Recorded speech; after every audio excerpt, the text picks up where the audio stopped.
Well, for those of you who have all signed on, good evening. Thank you so much for joining us.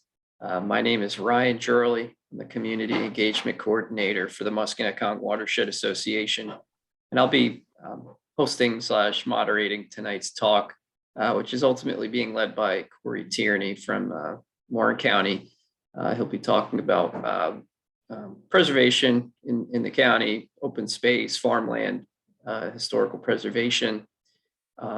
But first, just want to give an introduction to the Musconetcong Watershed Association.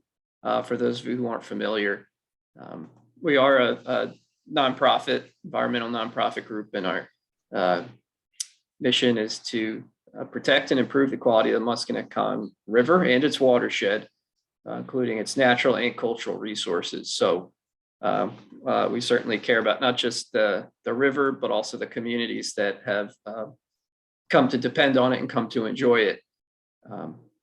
And we know that the surrounding landscape and the activities that happen on there really do have an effect on the river. So knowing that we're all part of the same system, we try to do work in an interdisciplinary manner.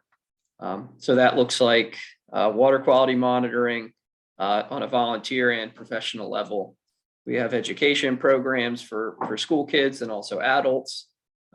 We encourage outdoor recreation and use of extensive public spaces that the Musconetcong River watershed has to offer. And we do a lot of restoration work, whether that's removing obsolete hazardous dams, planting trees, doing things like that. And then from the policy side, we just try to follow the policies that would have a good outcome for the river and for water quality. So if any or all of these things resonate with you, we would always love to hear more from you, to just talk a little bit about different opportunities. We're membership based, and we also do a lot of volunteer work. It really drives what we do. And fortunately, I am the volunteer manager for the Musconetcong Watershed Association. So if you want to reach out and with volunteer opportunities or inquiries, I'm the person for that. And I'll put my email in the chat later in the presentation in case any of you want to talk more. But with that being said, I do want to introduce Corey Tierney, who is our speaker for tonight. Corey serves as the Director of Preservation for Warren County, where he strives to protect the area's natural and cultural resources while also promoting sustainable economic growth throughout the community. In this role over the past 10 years, he formalized the Warren County park system, expanding it to 10 parks covering over 2,300 acres, and created a 501c3 called the Warren County Parks Foundation to support this park system. Mr. Tierney has also grown the county's farmland preservation program to include 313 farms comprising over 27,000 acres, and has overseen dozens of right to farm matters. He's also administered dozens of grants totaling almost $10 million to local groups and municipalities for their historic preservation efforts, such as the MWA zone Asbury Mill, as well as a number of farmstead and homestead buildings.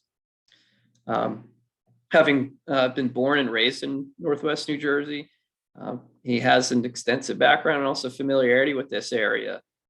And so his presentation tonight will provide an overview of Warren County's farmland, open space, and historic preservation efforts, and some of the projects that are specifically within the Musconetcong watershed will be highlighted, such as Waterloo Valley Trail Bridge, Mount Rascal Park, Riverfront Park, Port Murray Park, the Wattles Stewardship Center, some preserved farms, and a couple of buildings near and dear to the MWA. And of course, there will be some information for landowners who are looking to preserve their land and tips for residents who wish to support these endeavors. So before I hand it over to Corey, I just want to say, you can put questions in the chat, depending on how the talk goes. Probably hold questions till the end, but you can always put them in the chat just so you don't forget about them. And I will be monitoring that. But we'll definitely have plenty of time for discussion at the end. So you can either hold on to them or put them in the chat box. And if you have any questions, you can direct any chat messages to me. So other than that, I think that's it. So Corey, if you want to begin, it's all yours. Okay. All right. Thank you, Ryan. Thank you for the introduction and thank you for inviting me tonight. And thank you everybody who came out for this presentation. Hopefully you find it informative. So as Ryan said, I'll be talking about preservation in Warren County. So I'm going to start with some of the achievements of our county preservation programs. Then I'm focus on a few projects within the Musconetcong Watershed. We'll discuss preservation process and then how people can support these efforts. So as far as county programs, these are administered through the Warren County Department of Land Preservation. We work with the County Agricultural Development Board, the Board of Recreation, and the Municipal and Charitable Conservancies Trust Fund. So throughout the presentation, you'll hear some references to them, and you'll hear CADB or Board of Rec or MCCT. And so we work with various advisory boards and as well as the county commissioners. Our focus is on farmland preservation, open space preservation, and historic preservation, although we do assist in some other areas as well. So let's start with farmland preservation. As Ryan mentioned, we've grown our holdings to 313 properties comprising over 27,000 acres of farmland. In the past 10 years, we've preserved 99 farms covering over 7,100 acres. And actually, we're in the process of closing a few more for this year. I'm going to touch on some of the remaining bullet points as we move through the slides. So first, I just want to share this this graph. So the top shows the number of farms preserved. The bottom chart shows the acres preserved. The brown in the background is the cumulative acres. And then the blue line in the foreground is the acres per year. I'm sorry, the slides are changing on me here. So as you can see, from year to year, it varies, but we have a steady trend upwards in both number of farms and cumulative acres. So there's 313 farms. Obviously, I can't share all of them, although I'd like to. I think pictures are worth 1,000 words. So I just want to highlight a few. So this is the Drake Farm in Alamucci. This is the Hart Farm in Franklin Township. This is the Merlin Farm in Frelinghuysen.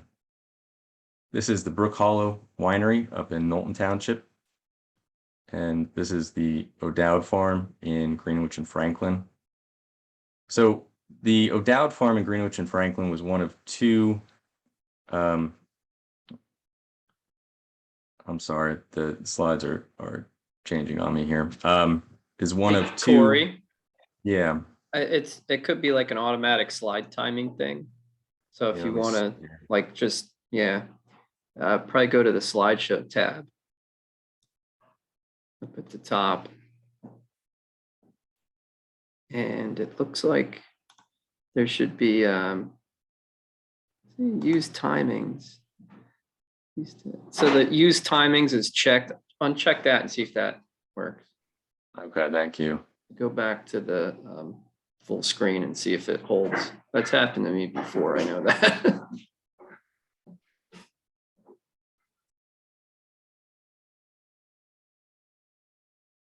All right. So I'm sorry, as I was just saying, this is the O'Dowd Farm. This was one of two farms that the county actually purchased outright. And then we preserved it through the state. And then we resold it as a preserved farm at public auction. And so this was part of a larger farm. A portion of it became open space. And then what we did was we sold it as two preserved farms. So one was 112 acres, the other was about 94 acres. And we are working with the new landowners to preserve another portion of it just to the south. So here we have two maps. On the left, you have Warren County. On the right, you have the state of New Jersey. In dark brown, you can see all of the preserved farms. So in Warren County, we've preserved 27,000 acres of farmland, which is great. It's a lot of farmland, but Warren County in total is about 230,000 acres. Of that, there's probably about 70,000 farm assessed acres. And so, we've preserved only 27,000 acres of that. We have a target list with eligible farms. So not all farms are eligible through the SADC, but we continue to aggressively reach out to them, and we hope to bring that number up. But on the right, you can see a map of the state of New Jersey. And again, the preserved farmland in brown, and you can see all the white space. And so that is either, undeveloped land or developed land. Not all of it is farmland, but there's a good portion of it that is still susceptible to development. And so we continue to try to preserve as much of it as we can.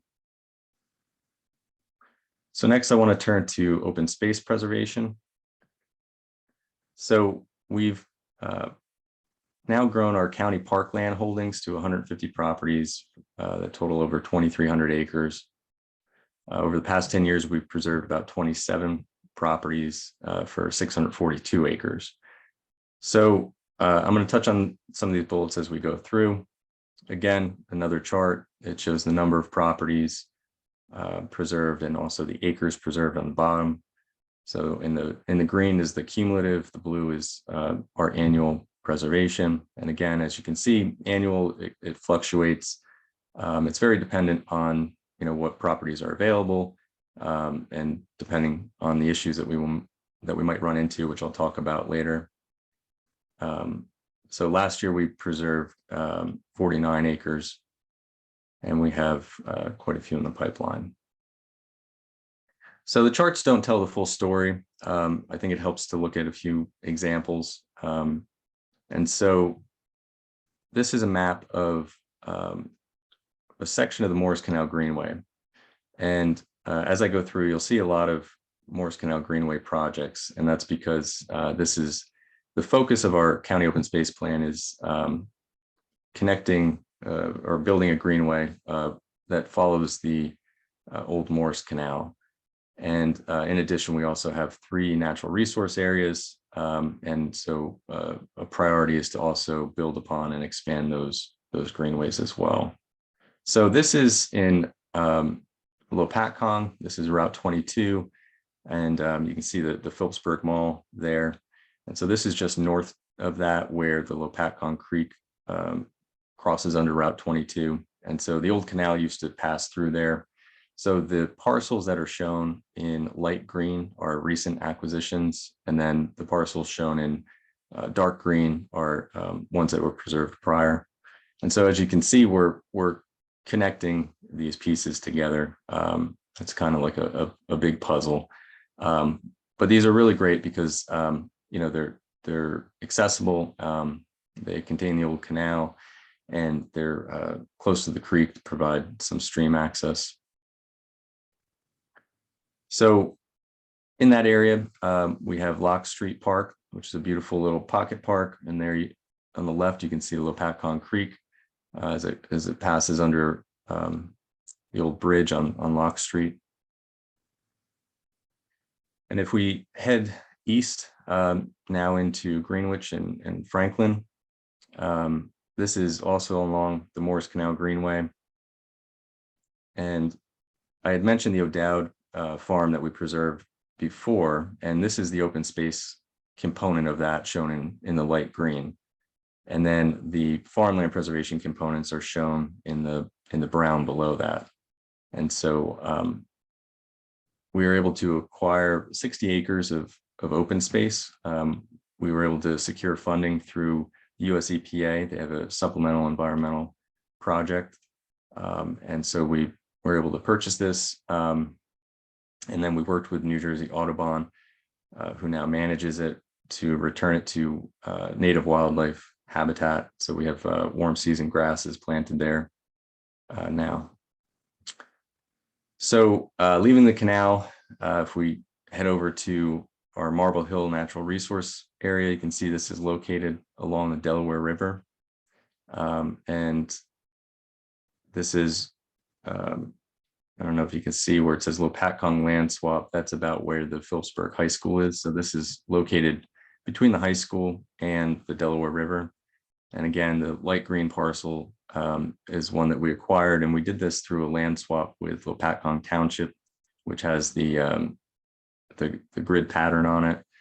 And this enabled a connection of, or enabled us to connect a section of the Warren Highlands Trail and to connect our county pieces together. And the Warren Highlands Trail, shown here, passes through our Marble Hill, but it starts in the west, along the Delaware River, passes through county parkland at Marble Hill, proceeds into state land, and then it meanders its way about 50 miles through Warren County, through some of our beautiful parks and most impressive historic sites. So including Merrill Creek, and then over into Oxford Mountain, which is another county natural resource area shown here. And again, you can see how we're filling in some of the gaps and trying to build on the existing greenways. So now this is Oxford Mountain. We've preserved most of the mountain shown here. So in the west, it would be bounded by Brass Castle Road, and then in the east, it's bounded by Route 31. And then last but not least, we'll head up to White Lake in Hardwick. And this is one of my favorite areas. If you haven't been there, I highly recommend you pay it a visit.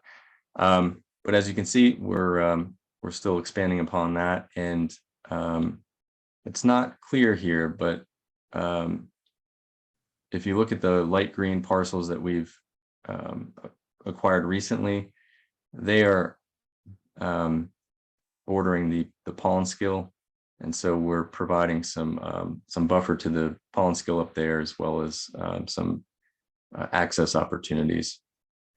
And we continue to piece that together. One of my favorite, I'll just go back here, is that Svenningsen tract, and it's smaller than many others, but it allowed us to complete a loop trail around White Lake, which was a long time in the making. It's become very popular with visitors there, and so you can enjoy a hike all the way around the lake now. So that was an important parcel. So just looking at the maps here, in green, you can see the preserved open space in Warren County on the left, and on the right is a map of New Jersey. And again, like the farmland preservation maps, there's a lot of preserved open space, but there's also a lot of that white space there that's not preserved, it's not protected, and it's subject to development. So we're doing our best to piece together some of these greenways. We work closely with the state, and so we've made a good amount of progress. So I want to turn next to now that we have 2,300 acres of county parkland, what do we do with it? We have 10 park units that we manage it under, and I'll touch on these bullet points as we go through. But we created a website a few years ago, warrenparks.com, that you can visit. Has information about the county's open space lands, how they're open to the public. There's brochures and maps, and it'll help you find more information about that if you'd like to visit. Working with some nonprofit partners, we've also been able to introduce some recreation opportunities, particularly at White Lake. So we have free kayak rentals, yoga, nature hikes, different environmental education opportunities there. We also worked with the county health department for some grants for bike racks and signage, and we were promoting 30-minute walks for your health.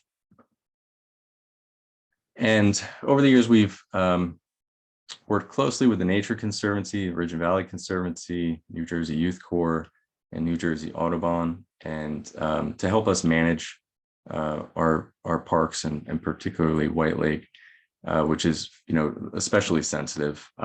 It's both popular and and sensitive. So that's the challenge for us is, after we protect it or after we preserve it, how do we protect it and balance that, with public access? And so that's, it's an ongoing challenge, but I think we're striking the right balance there.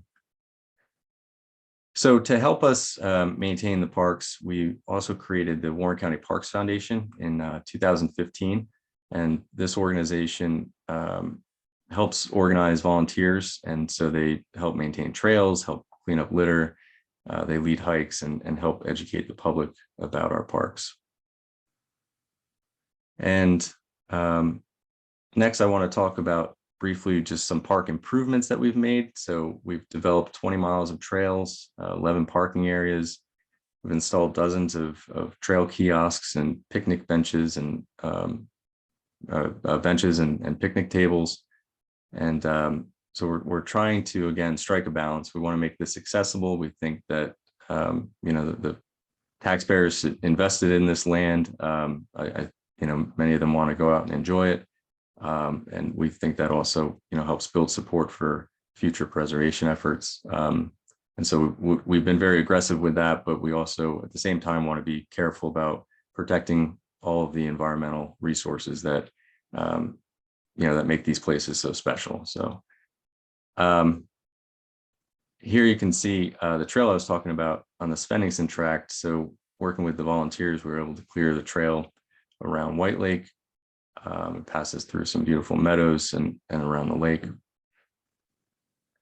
We also, with that supplemental environmental project I mentioned earlier, we're able to get some funding for a walking path about 1 mile, which is on the former O'Dowd farm. And we installed a new dock a few years ago at White Lake. We had, again, talking about trying to balance access with protection. We had visitors who were coming in, and there's sensitive plants and rare plants along the shoreline, and they were being trampled on. And we had tried different measures to try to keep people out with signage and sort of non-invasive. We didn't want to put fence up in sensitive areas. So what we found was we installed a dock, and we gave fishermen, for instance, another place to go where they can fish, and so that helped alleviate the pressure there. And so that was a very good investment. Now it's used for launching kayaks and fishing and so forth. So we've come a long way with the parks, but we couldn't have done it without our volunteers. We have a great group of volunteers who've been active well before my time, and they serve on the Morris Canal Committee, the Board of Recreation. We also work with the New Jersey Youth Corps, and they've been amazing. They help maintain a lot of our parkland, and they also do a great job of providing at-risk youth with opportunities to gain experience and mentorship, and it's just been a great working relationship. And last but not least, the Warren County Parks Foundation volunteers are amazing. They dedicate a huge amount of time and energy to helping us maintain our parks and improve them. And again, pictures are worth 1,000 words, but they've spent countless hours out there making everything, improving everything, making it better. So last but not least, I want to turn to historic preservation. So it's a little different than land preservation, but still important. So the county's now given out over 150 grants totaling $26 million for open space and historic preservation. These go through the MCCT that I had mentioned earlier. In the past 10 years, we've administered 72 grants for almost $9.5 million. And so again, I'll touch on these bullet points as I go through, but I'd like to share some pictures. So these are all projects that have received funding from the county, in recent years, and they really highlight the character of Warren County that we strive to maintain. So here are two projects just showing before pictures on the left and then after pictures on the right. So on the top, we have Shimer Manor in Powhatan Township, and on the bottom, we have the Ramsaysburg Homestead in Knowlton Township, which is along the Delaware River. And so it's amazing what can be restored. I mean, a tremendous amount of time and energy goes into restoring these structures, but the results are remarkable, and they really can turn around an area. So if you haven't been to these, I highly recommend that you visit. So here's another one, the Roseberry House in Phillipsburg. And so on the left, it's a little grainy, but you can see it was really falling apart. It was quite, blighted. And on the right, you can see the transformation, and there's a, school next door, and now, there's a great place for visitors to learn about local history. This is the Hoff-Vannatta Farmstead in Harmony Township, which won a State Historic Preservation Award. And so I'll come back to the history grants and the mechanics of all this in a minute, but I wanted to jump over to the Musconetcong. And so in Warren County, we've got a lot of little creeks and streams, and then we're bounded, obviously, on the west by the Delaware, but we have a few larger rivers that flow into the Delaware. So in the north, we've got the Pawnskill, and then in the middle of the county, we've got the Pequest, and then the Musconetcong River, flows along our southern boundary here. And as I'm going to go through and highlight some projects in the watershed area, but it's interesting to note that where it starts. And so it starts up in Lake Hopatcong, north of Warren County. But I have a special connection to the river. And so I have some ancestors who settled in the Lake Hopatcong area. And there was once a Tierney's Corner up in Jefferson. And on my the picture on the right there is my great aunt Eleanor. And so they had like I guess gas station deli or something at some point, but I believe it's now a McDonald's. But I counted back, and so I can say that about 7 generations of my family have lived within the Musconetcong Watershed. So we have a special attachment to it. So that being said, here's a map just showing the rough outlines of the watershed in Warren County in blue. So the Musconetcong Watershed is about 100,000 acres total, and that's in 4 counties and 26 municipalities. This blue portion here in Warren County is about 31,000 acres. So within that 31,000 acres, we've preserved about 10,000 acres of it. So a little over a third of it. And we're still, we've got projects under contract and in the pipeline that are within this watershed. And so we're still working on preserving more, but we've made some headway.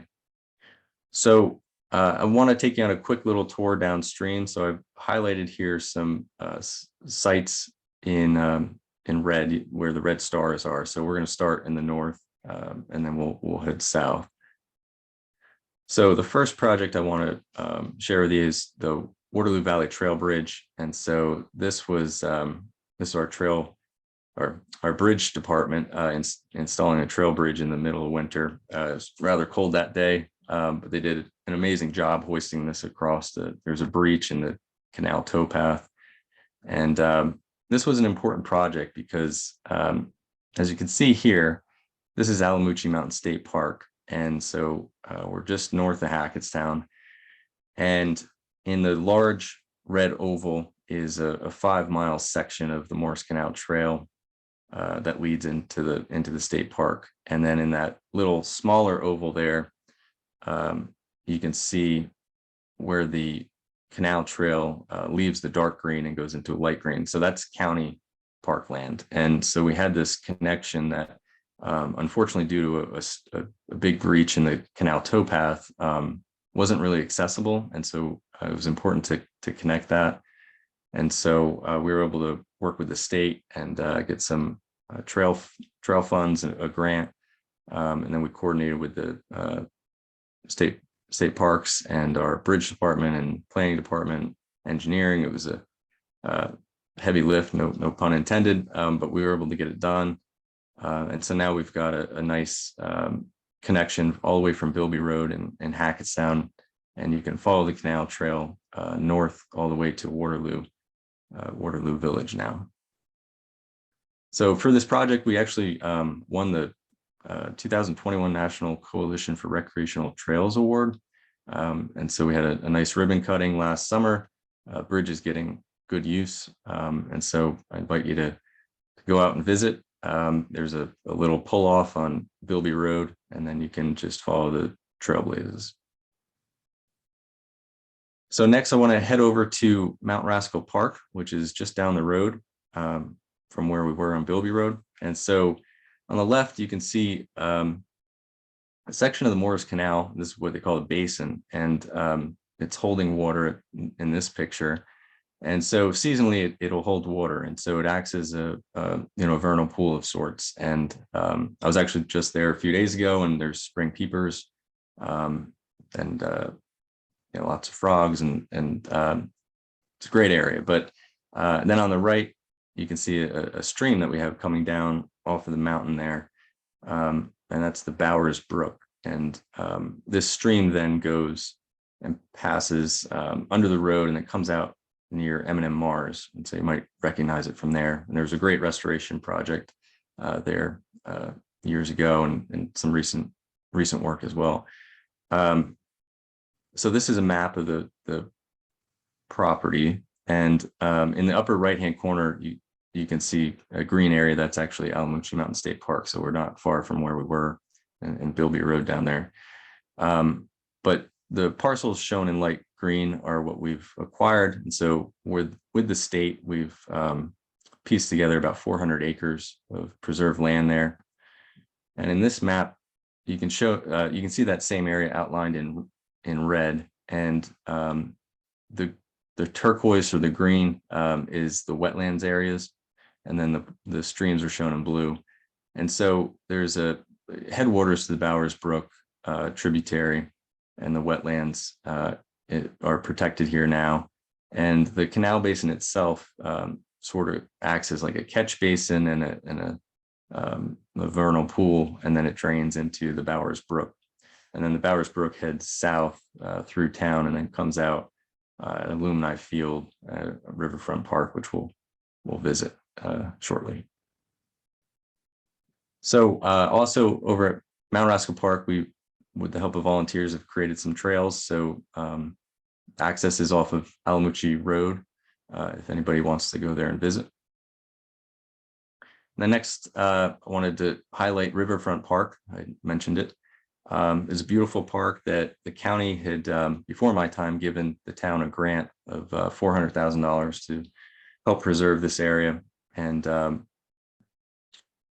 here's a map showing it outlined in red. And as you can see, there's extensive wetlands here, and it's along the Musconetcong River, so it's very important to protecting the river.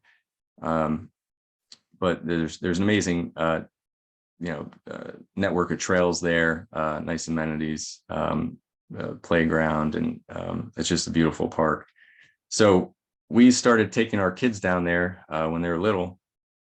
So these are my boys here, and they're a little bit older now, but they love going down to the river, and it's their favorite spot. So if you haven't been to that park, I highly recommend visiting. It's beautiful, and you can appreciate the river there.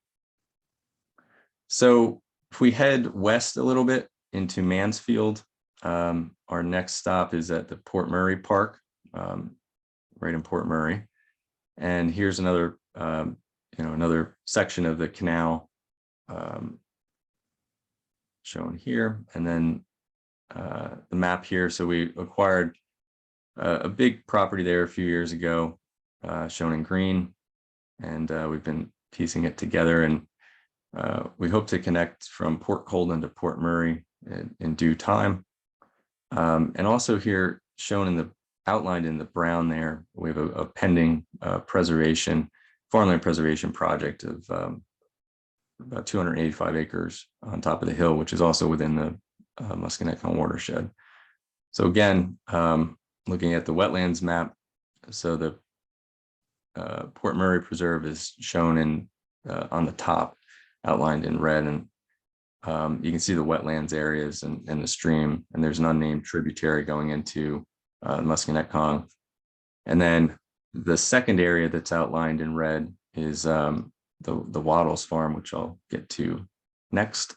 So earlier I had mentioned the O'Dowd farm was one of two projects that we had purchased outright, one of two farms that we had purchased outright, preserved, and then resold at public auction. So we did that with the Wattles farm, 210 acres in Mansfield back in 2011. That's now owned by a local farmer. And there's the auction. But a section of it, about 150 acres, was preserved as open space. And so this is on the Warren County side of the river. And then on the opposing side, you have Hunterdon County's Point Mountain. And then a section of the preserved open space is owned and managed by New Jersey Audubon at the Wattles Stewardship Center. And so although the preserved farmland doesn't provide public access, there's public access to the open space portions there. And then if we head further south along the river, we get to the Musconetcong Watershed Association's River Resource Center. And we had given the MWA a grant to restore this building. That was about $400,000 to acquire it, and then they did a great job restoring it or renovating it, and they got a LEED Platinum certification for it, and that was serving as their headquarters. So I encourage you to visit there if you haven't been.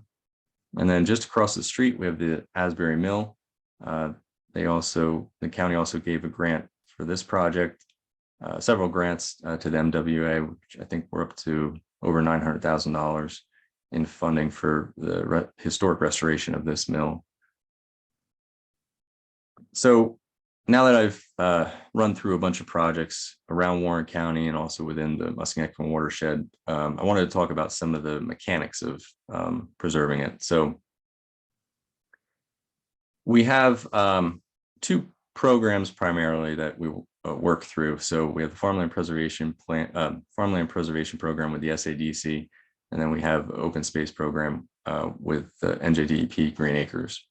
So the process for both of these is similar. It starts with an application. We appraise the property, make an offer. Hopefully it's accepted. If so, then we enter into a contract, and then we, as a purchaser, proceed into our due diligence phase.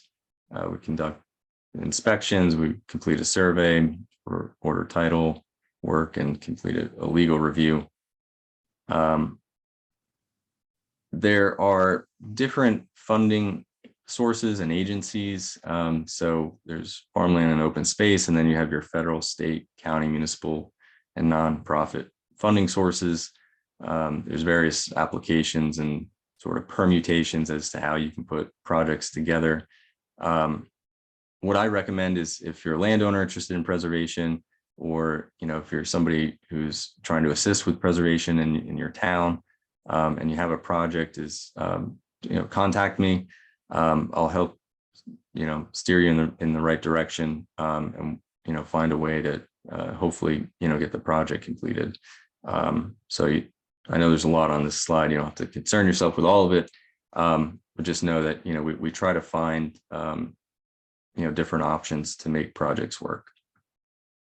So with that, I want to turn quickly to farmland preservation process. There are a lot of benefits to farmland preservation. There are benefits to the farmers and to the community at large. So the farmer benefits with most notably the proceeds, and they can use proceeds from preserving the farm to pay down debts, they can buy equipment, materials, they can acquire more land, expand their operation. And it also benefits the farmers in the farming community by keeping land, available for agriculture. And then the benefits to the community, maintains the rural beauty, access to local food, stops unwanted development, avoids costs of sprawl, which I'll touch on with the open space as well. So funding is available. We've been fortunate at the state and county level to have plenty of funding. There are minimum requirements to qualify. We work with the SADC, and so they have certain tillable acreage requirements and so forth. We do accept applications on a rolling basis. We periodically do an outreach, but we can take an application any time of year. The process generally takes about 12 months to a year and a half, sometimes longer if we run into complications. Payments usually range between $3,000 and $7,000 an acre, and I'll talk about valuation in a moment. And then the farm remains private property. There is no public access with farmland preservation like there is with open space. And then the farms are restricted to agriculture in perpetuity.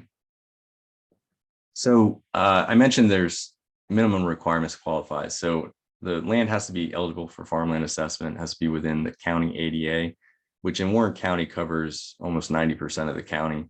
And then it has to have the lesser either 50% or 25 acres tillable. So we do an analysis at the county with mapping, and we try to identify parcels that meet these requirements, and then we do outreach to them. But anybody who's interested in farmland preservation can come to us, and we can check the farm to see if it qualifies. Right now, the county has its own requirement that a farm to apply directly to the county should be 40 acres of contiguous land under common ownership. We are currently updating our target list, and we'll be reducing that to 20 acres. So as I said, it's normally a year and a half. Many times it can go longer. We've encountered delays on some projects with property encroachments. So, sheds, trampolines, play sets, things of that nature that have to be resolved with neighbors before the land can be preserved. Unpermitted road access and driveway access, easements and so forth. We also mortgage subordination. Some banks are better than others at getting us the documentation we need for closing. And then we've also run into instances where the landowners have judgment creditors. And so sometimes there's a lot of things that need to be worked out before we can close on a farm. And I should say all of those issues, they need to be resolved because we need to protect the farmland preservation easement legally. It's a big investment of public money. And so we want to make sure that has, superiority and against other claims. But so valuation is normally, the biggest factor for landowners. As I said, it ranges normally between 3,000 and 7,000 acres, depends on a whole bunch of factors, local zoning, whether there are development constraints on the property like wetlands or steep slopes, road frontage, and then our appraisers look at comparable sales to determine the value. So every farm is different. So what we do for farmland preservation is we look at comparable sales of farms with all of their development potential that are similar to the applicant's farm, so similar in size, location, constraints, zoning. And then we also look at comparable sales of similar preserved farms. And then the easement value that's paid to the landowner is the difference between the two. So once preserved, it's restricted to agriculture forever. So we really work with applicants and landowners to try to plan ahead and leave themselves some flexibility. So it's good to think a few generations ahead and how the farm might be used.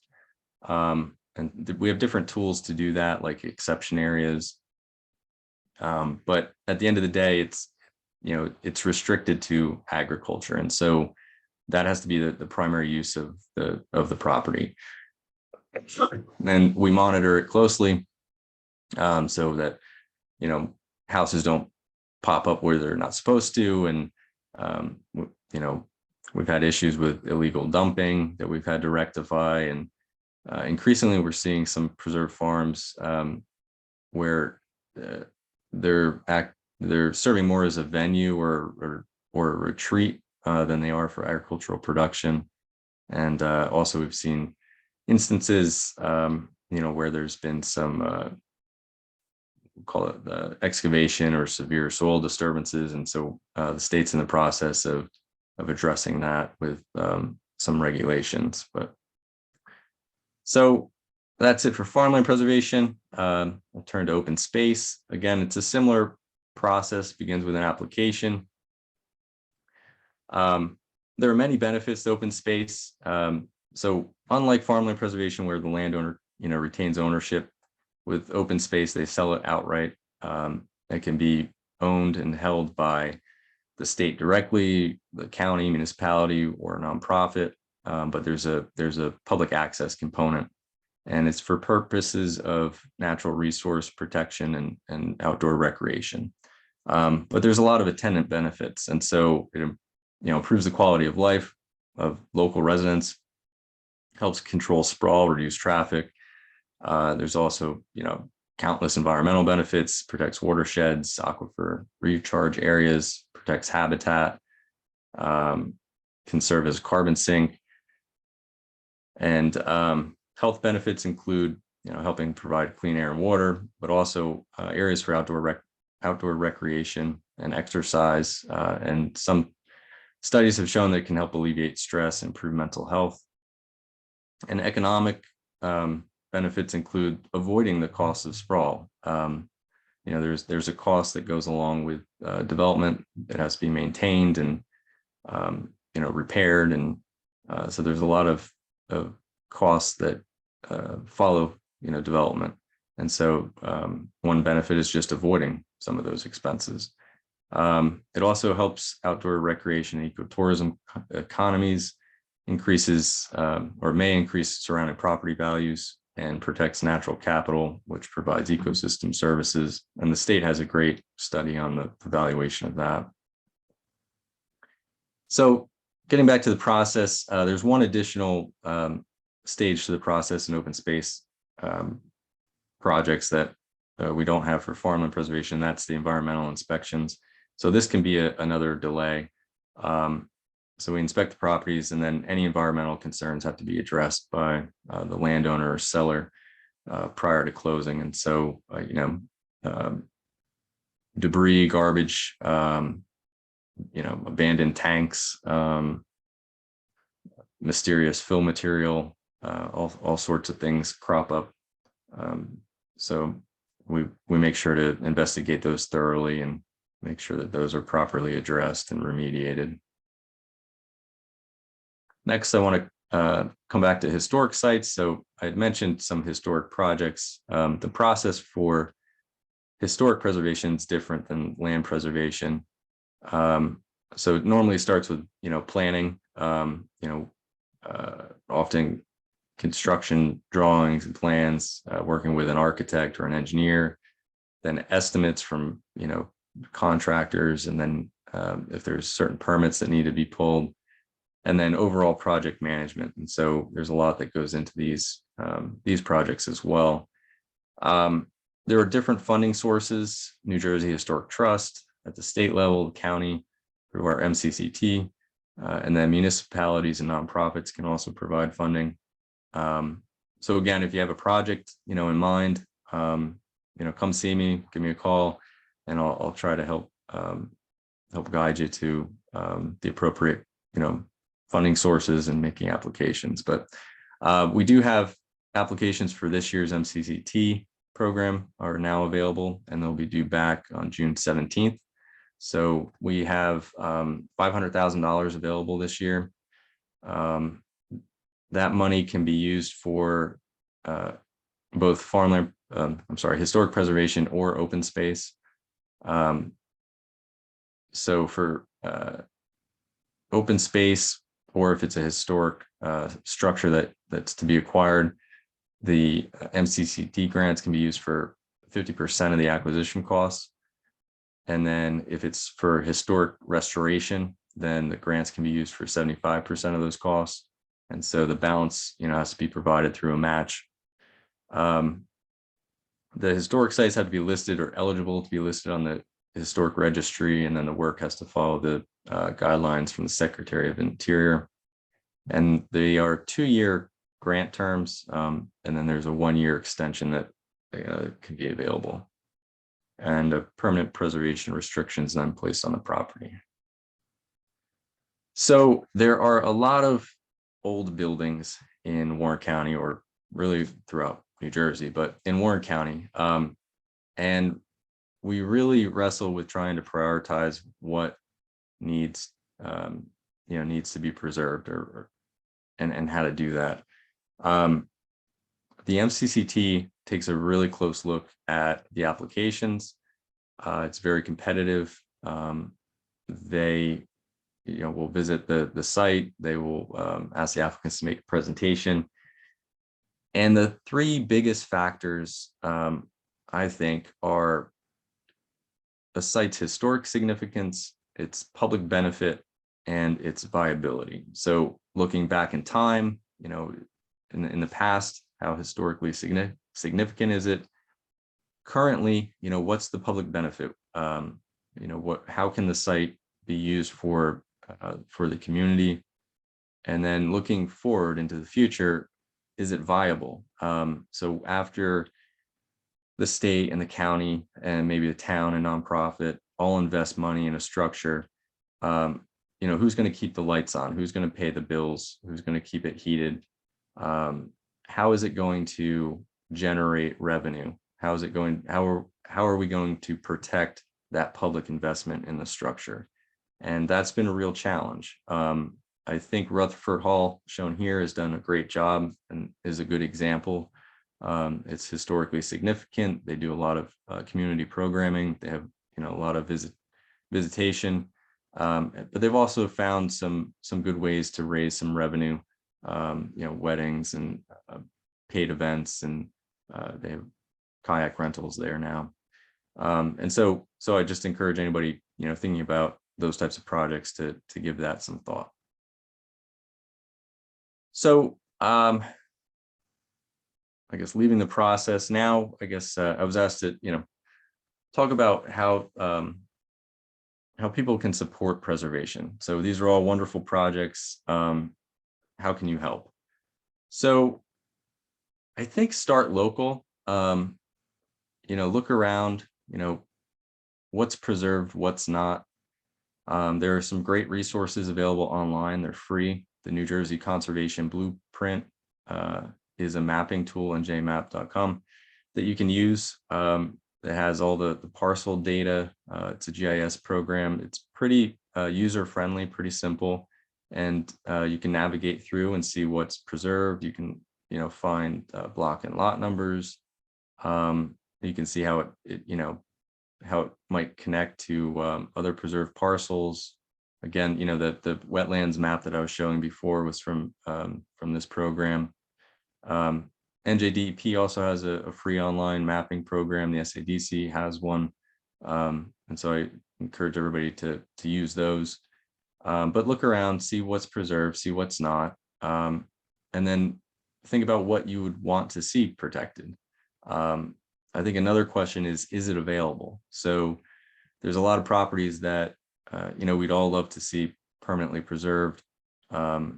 These are voluntary programs. The landowners have to be interested or agreeable. And so, if you see a property that's listed for sale, and you think it'd be a great preservation candidate, that's certainly worth looking at. And then ask, what does your municipality have? So I went through what the county has to offer in terms of programs and funding, but also, look look to your town. Do they have an open space trust fund? How is that money being used and spent? Do they have an open space or an ag advisory board, or open space or farmland preservation plans? And try to get involved. Try to learn as much as you can at the local level, get involved. And that really, will help champion some of these projects. Another great way to get involved or to support preservation is to get involved with, numerous nonprofits who are already active in this area.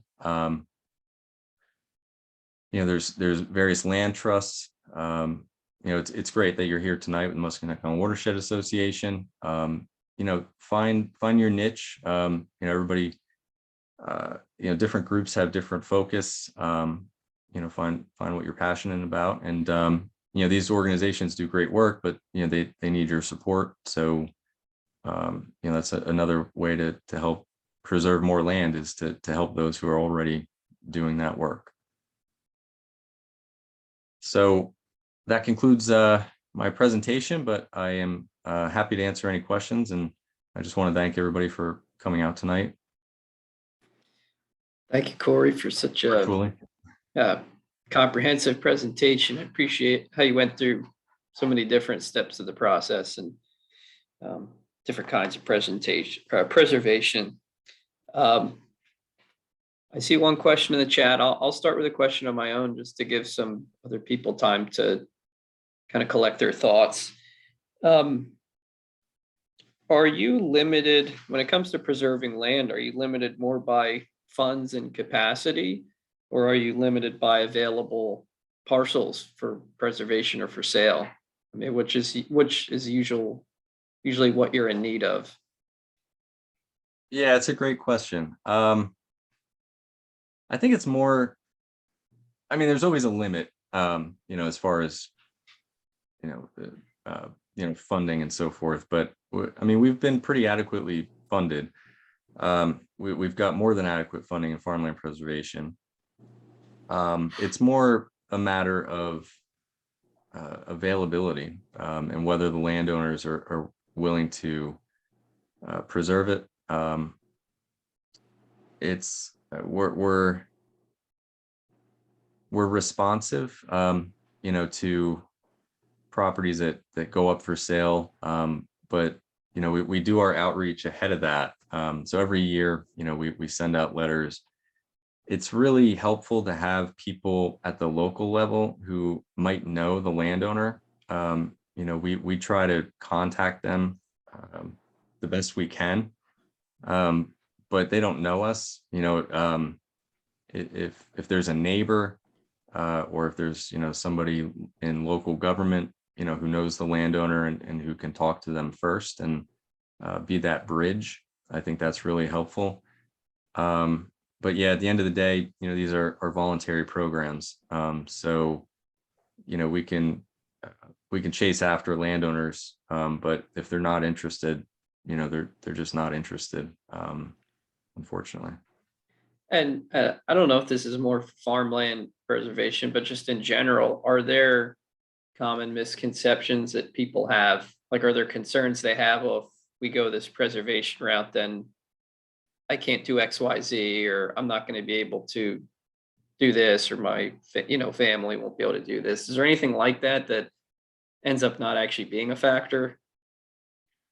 Yeah, no, that's definitely a factor, and we get a lot of questions from applicants, landowners, and we walk them through the restrictions, and and that's where, again, the planning is so important. So if they've got they're farmers, but they've got a side business, we try to think through that and how that might change in the future, and leave them flexibility. And as I said, we can create exception areas for future, residences, or if they, have a business that either currently or that they anticipate in the future. We try to work with them to alleviate any concerns they have with preservation. But we're also clear that it is a publicly funded farmland preservation program. So that, everybody likes to have their cake and eat it too. You know, with the significant amount of funding that, you know, we pay for preserving a farm, you know, we then do monitor it. It is restricted to agriculture, and that's, you know, that's the bargain that's struck. And so, but you know, it's a great program. They can get a lot of the value out of the farm without selling it to a developer, and then they keep, you know, they retain ownership of it, and they can keep farming. And so, you know, I think it is very beneficial to, you know, to many families. But yeah, we try to answer all their questions, you know, ahead of time, and again, it's voluntary. So if they're not comfortable, you know, really the onus is on us to, you know, to make them comfortable with that. Right.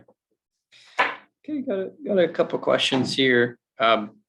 First one, what is being done to address the warehouse issues? Not sure if what the county's role would or could be in that, or if there are other entities that might come into play. Just concerns Yeah, about that warehouse sprawl, I'm assuming. sure. Yeah, no, understandable. So for farmland preservation, you know, we're feeling the increased development pressure from warehouse and solar, you know, that we didn't feel, you know, 5, 10 years ago. We're taking steps to, you know, we're taking some steps that we can. You know, we're stepping up our outreach. You know, we're looking at, how to adjust our target list. And we're evaluating our appraisal process to make sure that we're able to come to the table with, you know, a fair valuation.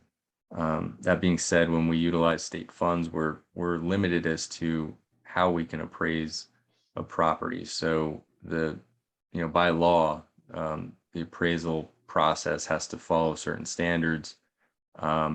And you know, we hire the appraisers, but you know, it's up to the appraisers to determine the value. So we have to kind of work with the numbers that they give us. So all that being said, you know, we're doing what we can. We would always like to preserve more farmland. We try to you know, preserve as much as we can, but it is a voluntary program. So again, at the end of the day, you know, we can contact a landowner or a developer, but if they don't respond to us, you know, that's outside of the preservation program. I think that is more a question for, you know, on the side of, you know, zoning and municipal regulations and development approvals. Our program just deals with voluntary transactions. We don't deal with the, I guess, the regulatory side of it. Yeah, and I'll just add for those who are interested in seeing what's being done to address the warehouse issue, or who wants to get involved. I know that yeah, the MWA follows the projects that fall into our watershed boundaries, but also there's a group called the New Jersey Highlands Coalition that I know also follows some of these, and because they focus on the entire Highlands region, they can afford to look at things more from a regional approach, and that might be. I know one of the county commissioners has mentioned, you know, taking more of a regional planning approach to some of these movements, these shifts in development patterns.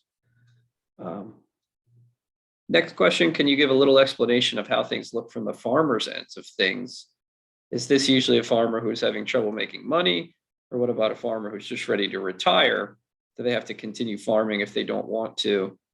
I don't quite get how it happens that a farm ends up being preserved. Yeah, it's a great question. So, landowners, farmers come to us for various reasons. Sometimes it's a farmer who's getting older. They're about to retire. There might be estate planning aspects involved, but they want to, keep it as a farm, pass it on to their children. Um, you know, other times it might be somebody who isn't the farmer themselves. They own the land, they lease it to a farmer, but they want. We've had some instances where they preserve it so that they can then turn around and sell it to the farmer who was leasing it. And so the farmer who was leasing the land couldn't maybe as easily come up with the full value of that, but then after preservation, let's say it's half the value, the after value, they were able to finance that. So there's a lot of different reasons that they decide to preserve, but yeah, we see all sorts of different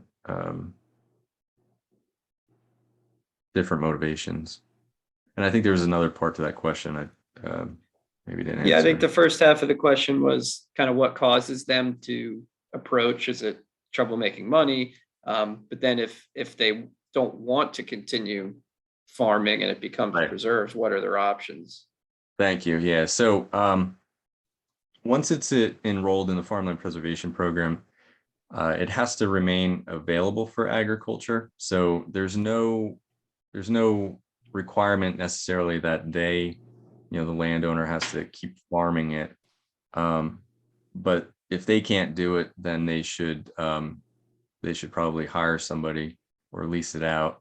Just to, at the very least, they have to keep the fields available for agriculture. So that means not letting it go fallow, probably mowing it every 2 years just to keep woody vegetation from growing in.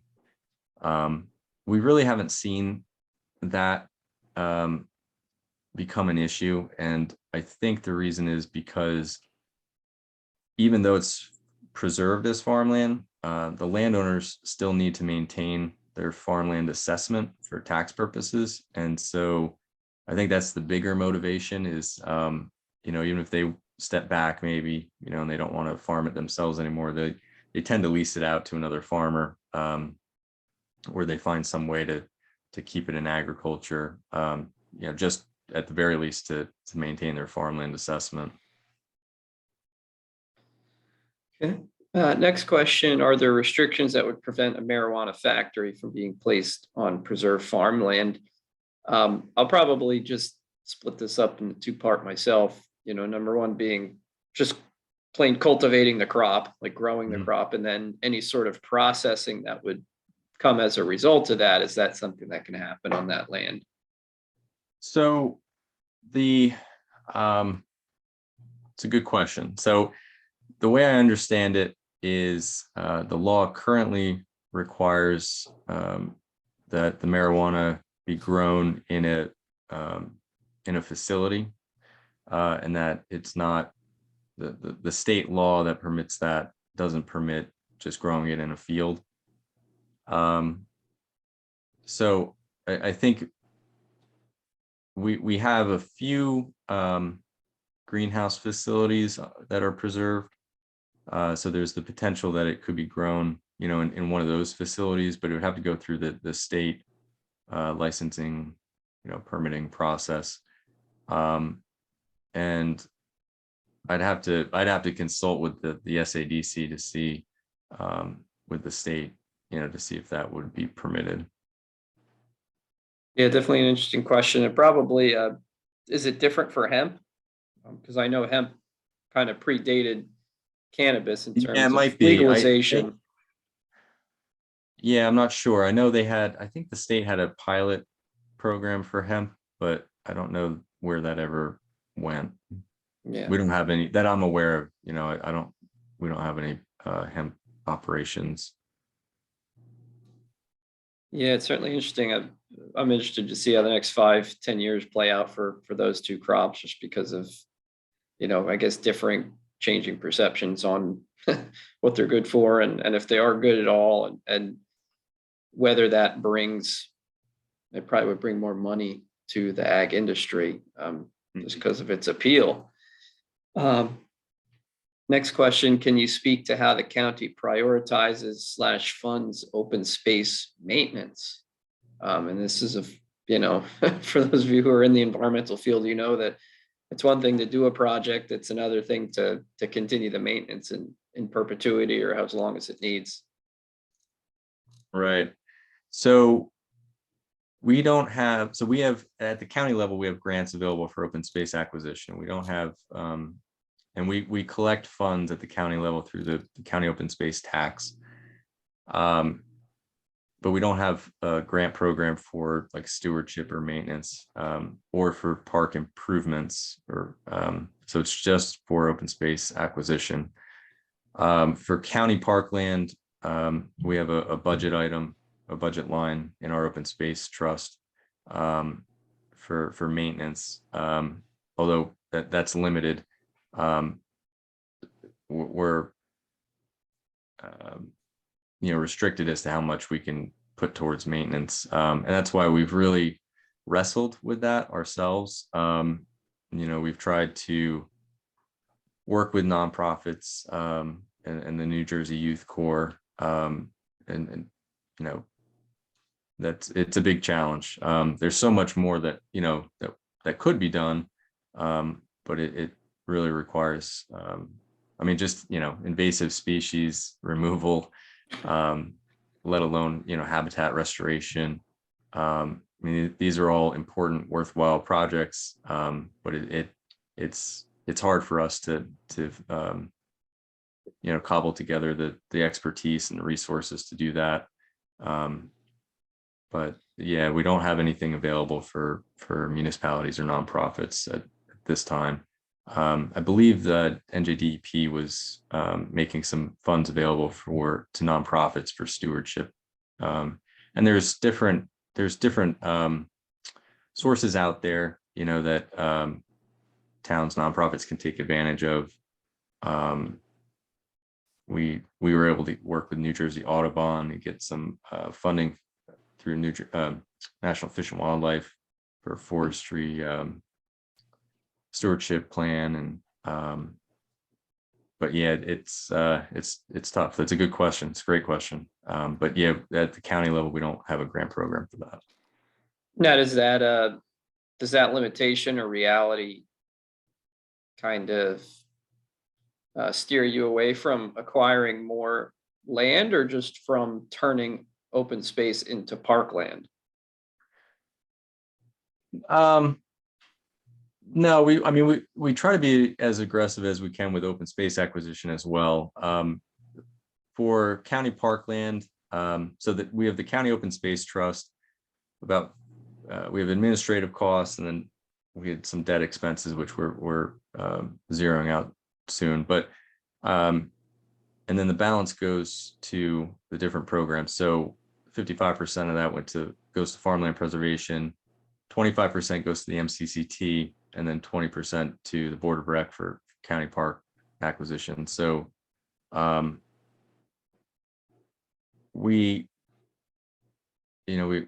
limited too, as with our county open space plan. Our focus has been on the Morris Canal Greenway, trying to piece that together, and then we would also look at parcels that are adjacent to existing county park land. But that's really been the Board of Recreation, the county's focus. And so, especially with the canal, it's very challenging trying to piece that together. It's a linear, it's a linear greenway, and so we've tried to focus on building off of what we had, and trying to make areas accessible to the public, rather than just like a scattershot approach. And so we're very strategic in the parcels that we acquire, and we have limited funds, and so we try to get the most bang for our buck. Okay, looks like people are starting to drop out. I have two more questions that I'll ask, and if I don't see anything else in the chat, we'll end after that. Um, uh, do you see any new, like totally new funding opportunities that are surfacing or will be surfacing? I hear a lot of people talk about how, like the latest infrastructure money or some of the, stimulus money can be used for environmental initiatives. Is any of that going to be applicable for land preservation or acquisition? Yeah, I don't know. Good question. The funding we get from the state comes from the constitutional ballot measure with Hmm. the corporate business tax. And there's ample state funding available. And then we've got our county open space tax, which has been well funded. I don't know, what funding might come down from the state in the future, or maybe, additional federal monies. There is some federal funding out there. There are additional strings attached to it. We at the county, tend not to utilize it too much, unless necessary. But one of the areas I think that there's a gap. We've seen a decline in municipal participation. So again, one of my recommendations was, sort of start local.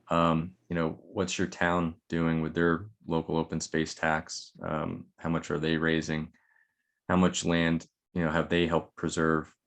It really helps these projects when the town is part of it. So